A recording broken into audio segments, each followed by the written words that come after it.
कपड़े धोने वाली बहू। शादी के पहले से ही विभा को कपड़े धोने का बड़ा शौक था। कभी नल के नीचे तो कभी तालाब के पास। अरे मेरी नीली वाली लुंगी नहीं दिख रही है। विभा की अम्मा, कहाँ रखी है लुंगी? अरे वो तो विभा ने परसों ही धोकर रखी थी आपकी अलमारी में, देखो वहीं होगी। वो ना मैंने आज धो दी, मुझे लगा कि गंदी हो गई होगी।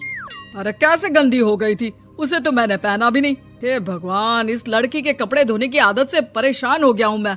जितना तो घर में राशन नहीं आता, उससे कहीं ज्यादा डिटर्जेंट पाउडर का खर्चा है।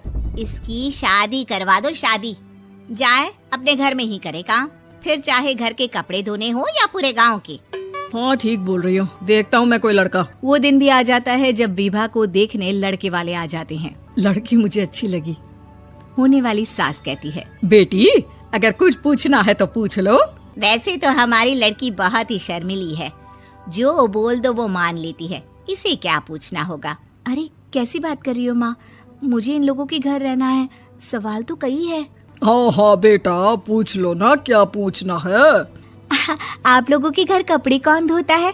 सास का मुंह बन जाता है। देखो, अगर तुम ये कहना चाहती हो कि तुम्हें कपड़े धोने नहीं आते तो सुन लो, कपड़े मैं ही धोती हूँ, लेकिन तुम्हारे आ जाने के बाद मैं रुमाल तक नहीं धोऊंगी। अरे चुप रहना भाग्यवान, बहू बेचारी घर आई नहीं, उसे डराना शुरू कर दिया।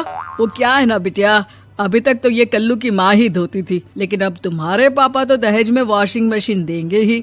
तभी विभा की माँ बोल पड़ती है, सवाल भी पूछा तो क्या। वैसे भाई साहब, मशीन की तो फिर भी कपड़े धोने की कैपेसिटी होती है, मतलब जो बिटिया दे रहे हैं ना विभा, इसे कपड़े धोने का बहुत शौक है। ये आप लोगों के क्या, आस पड़ोस गांव मोहल्ले सबके कपड़े धो दे और उफ तक ना करे। बाहर देखा नहीं आपने कितने कपड़े सूख रहे हैं, सब हमारी बिटिया ने ही तो धोए हैं। बस भी करो ना माँ, शर्म आ रही इतनी तारीफ सुनकर। और तो और एक दाग निकाल कर दिखाओ तो मान जाऊं। हाँ अच्छा अच्छा, माफ करना बेटा, मैंने गलत समझा। हमें तो रिश्ता बहुत पसंद है। और ऐसे जुड़ जाता है रिश्ता कपड़े धोने का शौक रखने वाली विभा का। उसकी शादी हो जाती है कोयला फैक्ट्री में काम करने वाले कल्लू के साथ। शादी के बाद अचानक विभा चिल्लाती हुई सास के पास आती है। सासू माँ, अरे सासू माँ कहाँ है आप? ये तो धोखा है, धोखा दिया आप लोगों ने मुझे। इसे ससुर के चक्कर के बारे में पता चल गया।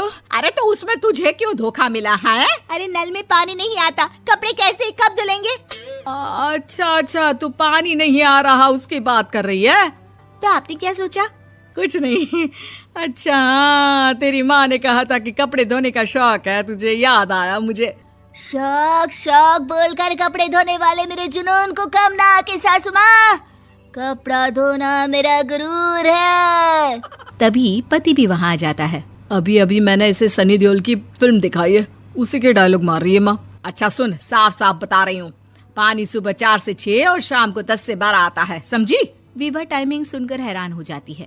ये क्या भूतों का मोहल्ला है? सुबह 4 बजे उठकर कौन कपड़े धोता है? 4 बजे टंकी में पानी जाता है, फिर सारा दिन धोना ना, किसने मना किया? अरे कैसी बात कर रही हैं? 200 लीटर की टंकी में कितने कपड़े धो लूंगी मैं, सुबह ही उठ जाऊंगी मैं। अब क्या था, विभा सुबह 4 से लेकर रात के 12 बजे तक कपड़े ही धोती रहती। एक रोज सास पड़ोस से निकलकर कहीं जा रही होती है कि साथ वाली कहती है, हाँ कल्लू की माँ, जरा ये बताओ कि 2 साड़ी है, 2 ब्लाउज और एक पेटीकोट और एक नाड़े वाला लंबा कच्छा। हाँ तो? अरे तो क्या, कितना लोगी धुलाई ये बताओ। धोबन दिख रहे हैं हम क्या? हमारे पति सरकारी नौकरी से अभी अभी रिटायर हुए हैं और बेटा सुपरवाइजर है कोयला फैक्ट्री में। धोबन समझ रखा है हमें। हाय रे कल्लू की अम्मा, माफ कर दो, वो तो मोहल्ले में यही सब बता रहे थे कि तुमने बहू को कपड़ा धुलवाने के काम में लगा दिया है। सास को पड़ोसन की बात सुनकर गुस्सा आ जाता है। वो घर पहुंचती है जहां घर के बाहर ही इतने सारे कपड़े सूख रहे होते हैं जितने कि किसी धोबन के घर पर। अरे ओ कल्लू की दुल्हन, बाहर निकल। माँ जी यहीं आ जाओ, बाथरूम में चादर धो रहे हैं हम। अरे अभी हम धोते हैं, तुमको बाहर निकलो। ये आस पड़ोस वाले बोल रहे हैं कि हम बहू से कपड़े धुलवा धुलवा कर उसे कपड़ा धोने वाली बना दिए हैं। अरे छोड़ो ना माँ जी, किन लोगों की बातों में आती हो? आस पास के लोगों का तो काम ही होता है कि वो किसी तरह सास बहू को लड़ा दे। बहू सारे घर के कपड़े धोती है, ये क्या कम है? बोलिए। सास को भी लग जाता है कि वो बहू का ये सनकीपन नहीं छुड़वा सकती, इससे अच्छा है कि खुद ही चुप हो जाए। एक रोज सास और बहू मंदिर जाते हैं, जहाँ सास की साड़ी वहाँ खड़ी भीख मांगने वाली से मिलती है। माँ जी क्या बात है, आपकी साड़ी उस भिखारन से कितनी मिल रही है ना? हाँ हाँ देखो तो, दोनों की साड़ी मिल रही है। क्या बात है कल्लू की अम्मा, तुम खुद को तो अफसर की बीवी बताती हो और ऐसी सिंपल सी प्लेन साड़ी पहनकर घूमती हो। सिंपल और प्लेन नहीं है ये साड़ी। तो क्या सोने के धागे से फूल बने हैं? कुछ भी सासू माँ, कुछ भी। हाँ बने थे इस साड़ी में सोने के धागे से फूल। मेरे पति लेकर आए थे मद्रास से स्पेशली मेरे लिए 10,000 की। ताहे भाई साहब इस भिखारन के लिए भी सेम टू सेम साड़ी लेकर आए होंगे 10,000 की।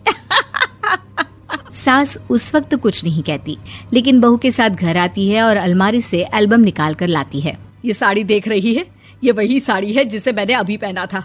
इस साड़ी में ये जो चमकदार फूल दिख रहे हैं ना, ये सोने के धागों से काढ़े गए हैं। लेकिन तू लोकल वॉशिंग मशीन ब्रश से घिस घिस कर सारे फूलों को निकाल कर साड़ी प्लेन कर दी।